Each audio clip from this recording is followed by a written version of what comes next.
the season on a high note. We opened up around April 15th, and early season between April, May, and June was about 16 weekends of straight rain. I've never seen anything like it in the last decade. From there, 4th of July weekend was wonderful, and July started coming around. Well, August has been spectacular. The weather in August has really been spectacular.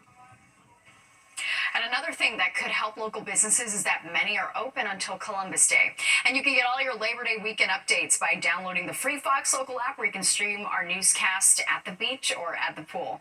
Now to an emergency community meeting in East Harlem. It's all in response to a horrific shooting earlier this week that claimed the life of a grandmother who got caught in the crossfire. Fox 5's Richard G. Kovas is in East Harlem with a look at what neighbors want to see happen to stop the violence.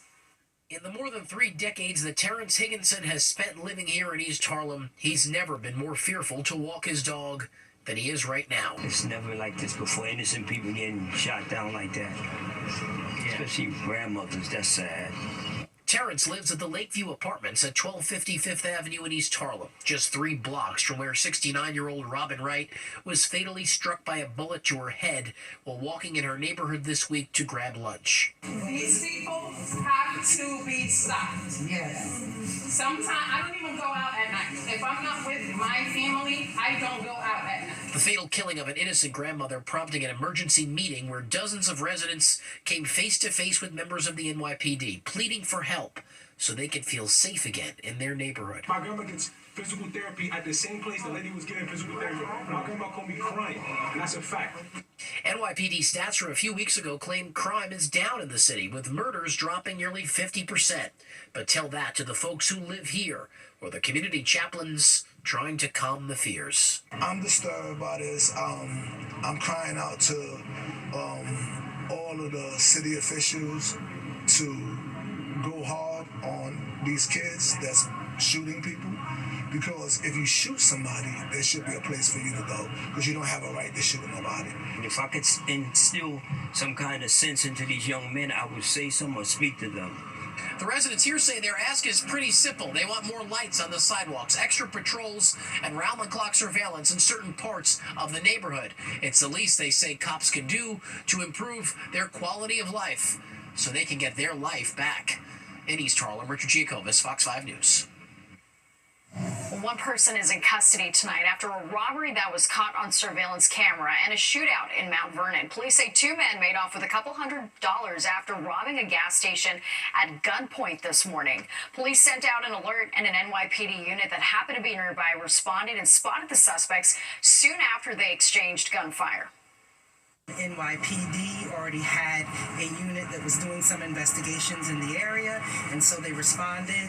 The suspects who fled on foot fired shots at NYPD. NYPD fired back. I was pretty much terrified about whether something went through the window and ricocheted to my little brother and my little sister, or it hit one of us. So yeah, that was what I was most concerned about. Police say they're still looking for the other suspect. And new tonight, a federal appeals court has ruled President Trump's sweeping tariffs are illegal, but they will stay in place for now. This will allow the administration the appeal to the Supreme Court. The court found that the president is not legally allowed to declare a national emergency in order to impose import taxes on other countries. A White House spokesman claims that Trump acted lawfully, and they look forward to taking their case to the Supreme Court. In less than 2 weeks, New Yorkers and Americans will mark 24 years since the deadly 9/11 terror attacks. And tonight, a new chapter in the ongoing legal battle between the families of 9/11 victims and Saudi Arabia. Fox 5's Sharon Crowley is live in the newsroom with more on today's ruling. Sharon? Yeah, good evening, Natasha. A legal victory tonight for the families who lost loved ones on 9/11 and have never given up. 2 decades after the terror attack, these 9/11 families say they still want justice. They're pursuing a civil lawsuit against Saudi Arabia on the grounds the government aided the hijackers. A federal judge ruled this civil lawsuit can move forward. The federal judge rejecting the Kingdom of Saudi Arabia's efforts to dismiss the family's lawsuit, something they tried to do. Hundreds of 9/11 families say they have evidence to prove the Saudis' involvement. 15 of the 19 hijackers were Saudi citizens. Saudi Arabia has consistently denied any government involvement in the attacks. The U.S. has long said its strategic Middle East partner had no role and that al-Qaeda acted on its own in hijacking 4 commercial airplanes and flying them into the Twin Towers in New York City, the Pentagon, and a 4th plane, United Flight 93, crashing in Pennsylvania. But allegations of the Saudi complicity have persisted, and litigation against Saudi Arabia has evolved in the last 2 decades, eventually being condensed into the current multi-district legal battle. We have to find out what happened. Until we can get these guys to understand and open up about what happened, we'll find out what went on. But if they don't have to go to court, we'll never find out what happened. So, as you heard there, these families have been pursuing answers to what happened to their relatives on 9/11 for decades now. They presented evidence to the federal judge who said they do have enough to keep this case moving forward. They say they have video showing Saudi nationals participating in conversations about planning, about intelligence related to the 9/11 attack.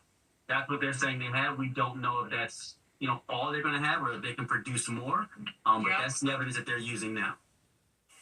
Well, Saudi Arabia has long denied plotting the terror attacks on the Twin Towers. It's likely the Saudis will appeal this decision. For the families, this legal win bringing them that much closer to the answers they still want. Natasha? All right, Sharon, thank you so much for that update. The Legionnaires' outbreak in central Harlem has ended. The city's health department announcing today it's closing the investigation into the cluster. The news comes a day after the department reported a 7th person has died from the outbreak that started last month.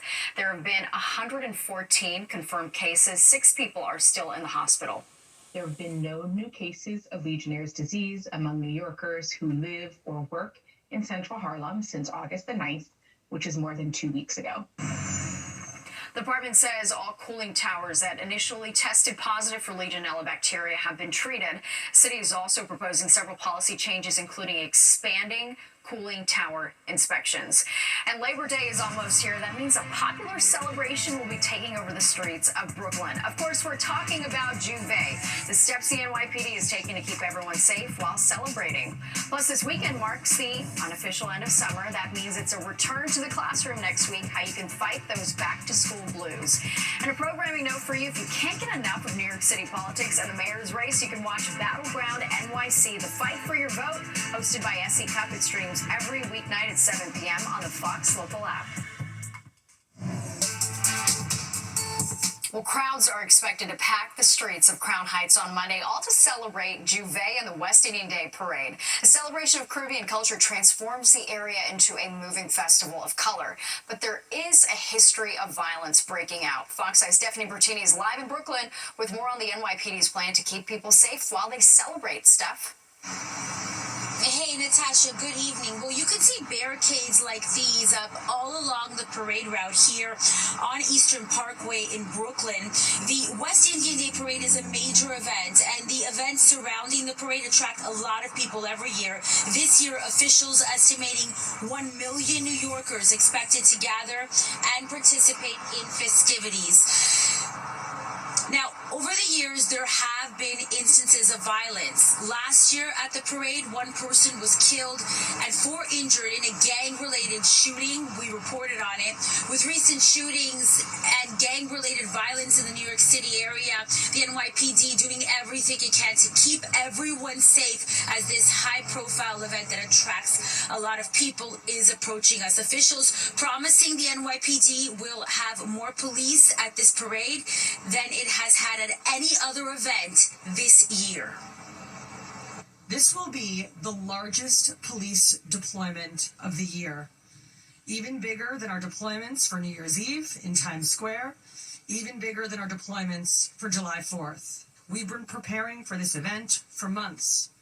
We've worked closely with organizers, community groups, city officials, and others on a comprehensive security plan. And we are all on the same page about one thing. There will be zero tolerance for violence of any kind.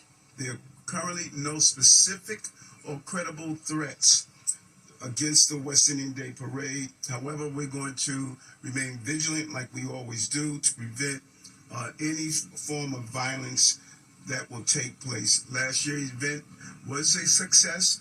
We did have a shooting, but when you look at the over 700,000 people who were here, they did the right thing, and we're not going to allow one or two individuals to spoil the festivities. Out of an abundance of caution, you'll notice not one but 2 rows of barricades along the route, making it more difficult for people to jump over. And again, you heard the NYPD talking about measures that the department will be taking, and that includes extra officers on the ground. Back to you inside. All right, Steph, thank you so much. Well, the Hoboken PATH station is closed over the holiday weekend. Officials say the closure is for urgently needed repairs. The station closed at 11:59 last night. It's going to stay closed until 5 a.m. on Tuesday. NJ Transit will increase the number of shuttle buses and offer special ferry tickets for commuters. The Trump administration closing a tax loophole that could affect online shoppers who use sites like Amazon and Etsy. The move means that starting today, goods under $800 that are shipped into the U.S. will no longer be tax-free, and pretty much any retailer with an online presence will be affected by this. The White House says they want to make the nation less dependent on foreign goods, but now those low-cost shipments could be taxed as much as 50% or as much as $200 per package. Experts say the tax will most likely be passed on to consumers. Labor Day is almost here. That means most kids will be heading back to class next week. Fox Eye's Jennifer Williams has tips on what to do if your kid in your life has the back-to-school blues. As summer winds down, the chance kids, as well as their parents, will catch a case of the back-to-school blues goes up. People start to get pretty anxious when they know they have to head back to school. They're losing the freedoms of the summer. They're going back into a structured time frame, and that can be upsetting to people. Developmental psychologist Dr. Nava Silton says the key to acing that transition is to recreate structure in your life ahead of the school year. If you set up good meal and sleep time routines, if you stay organized, if you ensure you're practicing self-care, whether that's meditation or doing things to keep your moods up, I think those things will really help parents and children go back to school, go back to that structured time frame in a positive way. I'm actually pretty excited to go back to school, so I'm not really getting any back to school blues. The moms we talked to seem to suffer from the symptoms of the back to school blues the worst. Big time, because they're in California and we are from Chicago. So when they go to college, big time. It's just a feeling of satisfied, but at the same time you're sad because they're leaving you. But also it's a great feeling that they're going to go out in the world and they're going to learn. You miss them, but you want them to get their education and be happy and mix and mingle with people. Dr. Silton adds parents need to prioritize themselves as well. I think it's important for kids to look forward to school, after-school activities, meeting new friends, and I think it's also important for parents to have special activities they look forward to, special friends to see, and making themselves important just like they make their kids so important in their lives. And parents can at least feel better knowing that for the most part, students are psyched for their studies. How are you feeling going back to school? Excited. I'm excited to go back to school. How are you feeling ahead of this school year? I'm feeling good. Ready to ace all your classes? Yes, ma'am. It's school, but it's not the worst thing ever. In downtown Brooklyn, Jennifer Williams, Fox 5 News. And speaking of back to school, we're heading for the last gasp of summer. Labor Day weekend is here, and whether you're planning a staycation or heading to the beach, Liv's got your forecast coming up next. Welcome back. Today marks 20 years to the day since Hurricane Katrina slammed into the Gulf Coast. The Category 3 storm brought catastrophic storm surge and flooding. Nearly 1,400 people died across 5 states. Most of New Orleans was left underwater. Thousands of people clung to rooftops to survive or waited for evacuation in the sweltering Superdome football stadium. Katrina caused an estimated $200 billion in damage. And turning back to the weather now, Labor Day weekend is here, and we think you're going to like what Liv Johnson has to say. Hey, Liv. Hey, Natasha. Yeah, I personally love what I have to say. We have really, really nice weather on the way. The sky clears up. I know we had some cloud cover, a little bit of rain in some parts of the tri-state today, but most of us were dry, and it's going to stay like that for a while. while. We're quite dry for the next 7 days in total. Feeling a bit like fall, especially because we have low dew point temperatures, not really feeling that summer-like humidity, and the holiday weekend looks amazing. We got up to 78 degrees today in New York City, same thing out on Long Island. 74 was the high for Hartford, kept it the same for Poughkeepsie, 76 for White Plains and Sussex, 81 for Newark, and 80 for Belmar. So we were a few degrees below average for this time of year. Usually we're in the low 80s. The record's 99 degrees set back in 1953. Pretty much more of the same around the Northeast. You can see some cooler air towards the Midwest, and we're going to get some of that. So parts of Pennsylvania, low 70s, mid 70s. Buffalo, 64. Then you go into Cleveland, 65. Detroit, 69. Again, we're getting that cooler air, but still going to be pretty warm for the holiday weekend. Current temperature, 60s and low 70s for most of us. Pretty similar to what we had yesterday. We've been pretty consistent this past week, and it's going to stay like that for the next few days. So your Labor Day weekend, looking at 75 for Saturday with plenty of sunshine, 77 on Sunday, and then about 80 on Monday. Could even be a little bit cooler than these temperatures, but this is what I'm thinking right now. Comparing it to other Labor Days extremes, the warmest, 96 degrees, back in 1973 and 1929, the coldest, 53 degrees, and most recently that was in the 90s, and the wettest, we got about 2 inches of rain back in 1926. That's definitely not going to happen this weekend. We did have a cold front move through, so that's why we get a little bit cooler tomorrow, and we also had some showers out east for East Hampton, but then that area of high pressure is going to swoop down and keep us company for the whole holiday weekend, even into about next Thursday is the next time we really have any significant chance of rain. We're going to stay a little bit cool for those overnight hours. Some of us, when we wake up, will be in the 40s. If you're up in the Hudson Valley, at 7 a.m., 47 for Poughkeepsie, 45 for Monticello, and mid-50s for most of the tri-state area. But then again, we're back into the mid-70s, and then we kind of gradually warm up for the next few days. But as I said earlier, we're not looking at really significant chances of rain until about next Thursday. So we are going to keep an eye on those drought conditions. So 50s for most of us, but again, some of us will be in the 40s early tomorrow morning, but then we all warm up to the mid to upper 70s.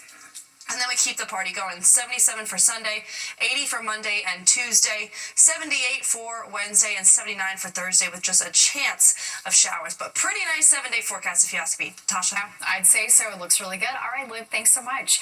And this Labor Day weekend kicks off one of the city's most colorful festivals, West Indian Day Parade. Glenn Turnbull and Anya Johnson are with Demetis International and Wine, organization that embraces and shares a Caribbean culture. Now, this year, like every year, they help put together some of the wonderful costumes that light up the streets of Crown Heights, not only for the adults, but tomorrow's Junior Carnival.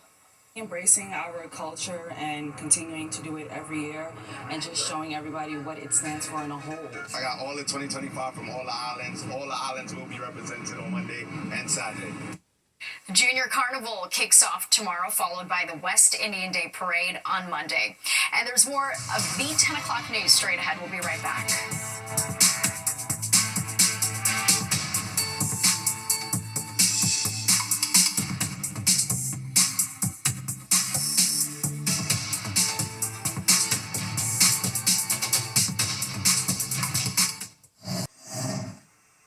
Take a look at this. They are ditching 2 wheels and riding around on a unicycle. The 16th annual Unicycle Festival is happening this weekend. It's one of the city's quirkiest annual traditions and brings one-wheeled enthusiasts together for 4 days of fun at various locations across the city. Today, the group pedaled from the Brooklyn Bridge to Coney Island. Tomorrow, the festival will move to Hudson River Park's Pier 76. And a Sabrina Carpenter pop-up shop in Soho has fans lining up around the block. It celebrates the pop star's new album, Man's Best Friend, which dropped today. The store on Worcester Street features Carpenter's new hits as well as some exclusive merch. Look at that line. It's going to be open this Labor Day weekend until Monday.